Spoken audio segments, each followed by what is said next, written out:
Well, hi there, folks. Welcome back to Mossy Roots Farm. Not sure if you guys have been following my, I hate it when you cows do this, following my shorts, or if you're a YouTube fan and like the long form videos, but this is going to be a long form video of rotational adaptive grazing. So what I was trying over here was I was doing even smaller sections than I normally would. So normally, not sure how well you can actually see it here, but the fence line up there at the top of your screen all the way down to here is one section, one paddock, and I would usually do about 3 to 4 individual divisions in this one paddock. Can I help you? What do you want?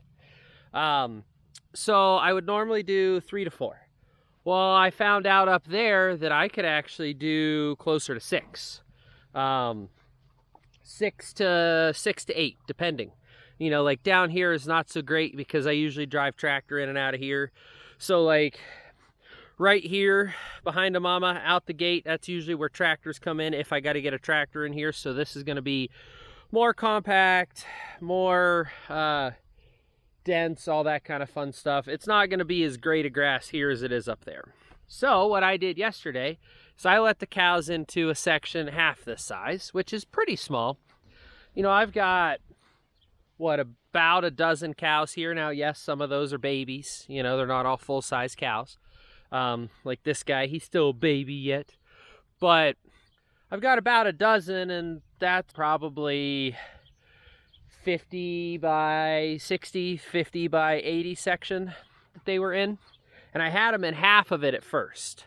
But the problem is like I said, I drive through here, so this is not that great.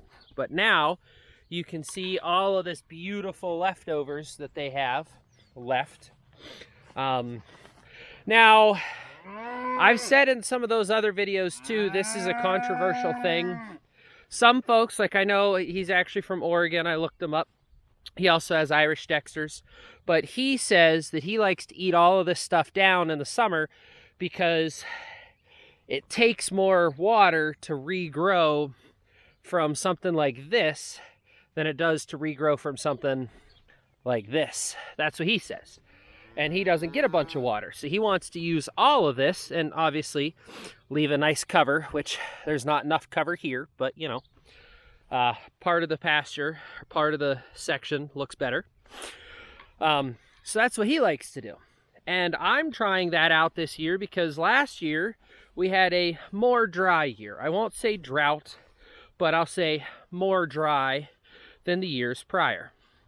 Well, now what we're doing is doing these smaller sections to get a lot more of this eaten down because we're coming into summertime and because we just had a rain. It rained real good last night and most of the week. I'm sorry, I have to pet my pet because if I don't, it won't leave me alone. Oh look, it still won't leave me alone. Good, Jersey.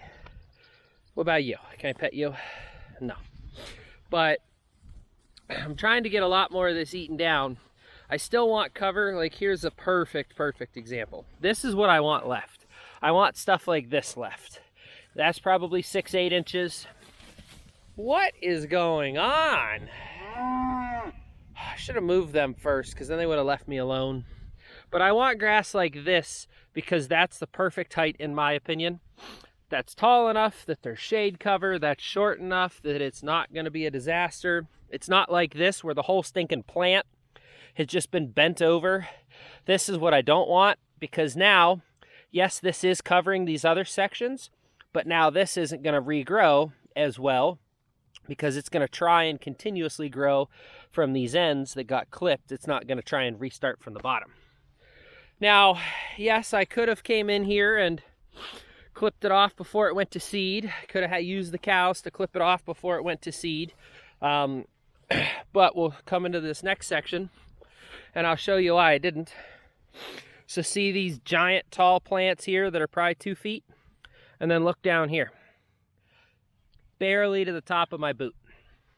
That is why I couldn't get them in any sooner. You know, we come over into here and this is some amazing looking stuff. Nice fat blades of grass. very few stems in this little patch, and then move 2 feet and then almost bare. So that's been my struggle that I've been running into. I wanted to show you guys this, explain a little bit about the adaptive and a little bit about what I'm actually seeing, because whew, I just got water or sprinkled on.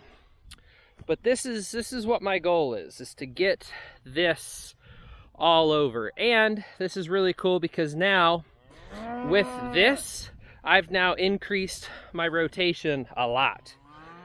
Before I was only able to get about 30 or so days out of my farm. Now with this, I've basically doubled it. I can get about 60. With this awesome rain that we're having, that's really gonna help. Ooh, excuse me. But I know that 60 is a little unrealistic because just beyond this trailer frame, these sections here were hit hard. They did not grow as well in the spring because I got on them too early. They were grazed too far down, so they lost a lot of moisture during our dry spell. So those are not going to do as well. I might only be able to get 2 days out of a whole section, where over here, I'm going to be able to get 8. But again, that's the adaptive portion.